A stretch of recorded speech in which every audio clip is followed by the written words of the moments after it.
Can AEW beat WWE in ratings? Everything we'll discuss in this video, so watch the video till end.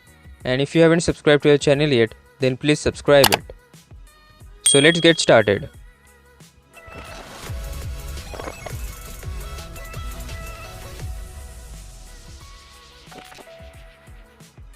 So last week CM Punk made his most awaited return to AEW, and that show received around 1.13 million viewers.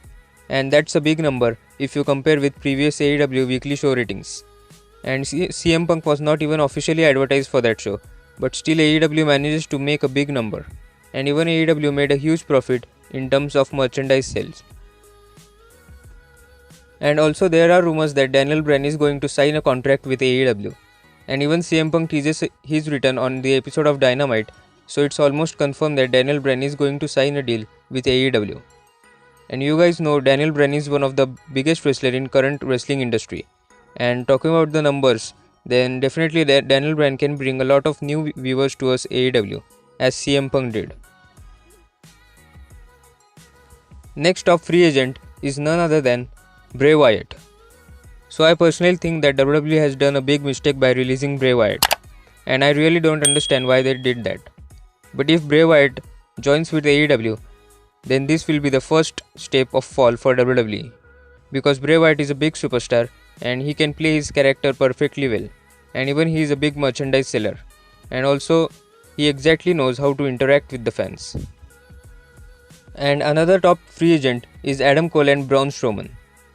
Adam Cole and Braun Strowman are also one of the biggest superstars in current business, and Braun Strowman and Bray Wyatt could change the landscape of AEW. And we all are aware about Adam Cole, how capable he is and what type of matches he can deliver. So currently it's not possible for AEW to go head to head with SmackDown, because SmackDown has a great storyline and also Brock Lesnar and Becky Lynch are back. So if these superstars, means Bray Wyatt, Braun Strowman, Daniel Bryan and Adam Cole, if these superstars join with AEW in future, then I think AEW will definitely beat WWE in the ratings, especially Monday Night Raw, because there is nobody on Raw right now that can boost up shows ratings, while AEW already has superstars like Jon Moxley, Kenny Omega, Darby Allin, Sting, Christian and many more. So comment below who will join AEW next and how it will affect to WWE. What are your thoughts? What do you guys think? Comment below. So that's pretty much for it, and I hope you guys enjoyed the video, and if you did, then please like, share and subscribe to WrestleYard.